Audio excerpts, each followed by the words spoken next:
saya nggak ngapa-ngapain kok. Saya kan cuma WA-WA-an aja. Saya kan nggak ngapa-ngapain, saya LDR kok. Saya nggak pacaran kok, saya cuma ngobrol aja, kan kita cuma temen. Kan saya sama dia tuh kayak kakak adik. Ini alasan-alasan yang datang daripada syaitan. Fazayyana lahumus syaiton a'malahum. Syaiton itu senantiasa menghias amal-amal yang buruk seolah-olah itu adalah terasa baik. Ketika pacaran diharamkan, maka dibuatlah pacaran syariah, pacaran islami. Seolah-olah pacaran itu jadi boleh karena pacarannya itu di pinggir masjid, pacarannya di bawah beduk misalnya, atau pacarannya ketika Ramadan, ketika tarawehan, pacarannya dimulai dengan basmalah lalu diakhiri dengan hamdalah. Pacarannya syariah. Kenapa? Karena ketika berpacaran diawali dengan membaca surat Yasin dan membaca membaca doa kifaratul majlis, gitu kan ya. Nah, ini tidak menjadikan maksiat menjadi baik, tidak menjadikan maksiat menjadi boleh.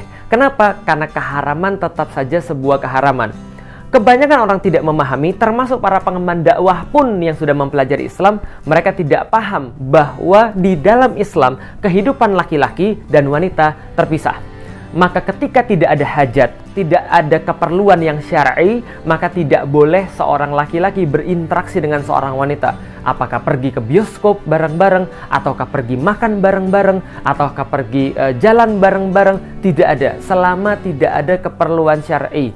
Maka keperluan syar'i itu sudah diukur di dalam syariat. Seperti apa? Misal pendidikan, mereka boleh berkumpul satu sama lain selama dalam pendidikan, selama misalnya menuntut ilmu. Apalagi dalam masalah pengobatan atau kesehatan, maka seorang laki-laki bisa berobat pada dokter yang wanita. Demikian sebaliknya, seorang wanita bisa berobat pada dokter laki-laki. Dalam masalah peradilan, ketika diperlukan untuk membuktikan sesuatu yang berkaitan dengan pengadilan, maka itu pun boleh. Dan perkara-perkara lain yang diperbolehkan oleh syariat, semuanya boleh.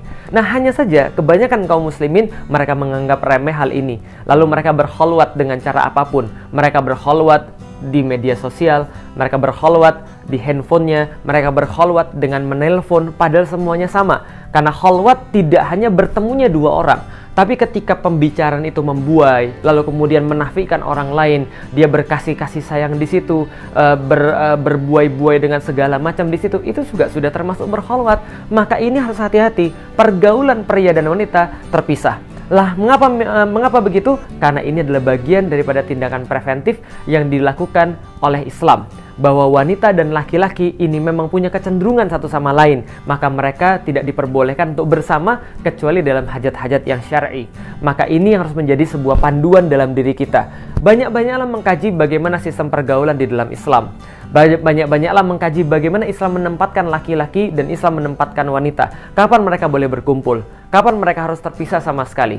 Kapan ketika Allah memperbolehkan mereka bisa sama-sama untuk melakukan sesuatu? Kapan mereka harus melakukan satu-satu? Mereka harus melakukan aktivitas satu-satu dan tidak bercampur satu sama lain. Tapi pada intinya yang harus disampaikan adalah secara mendasar dan secara default, laki-laki dan wanita itu terpisah aktivitasnya. Maka jangan bersama-sama kecuali memang ada keperluan, karena mudorotnya pasti ada.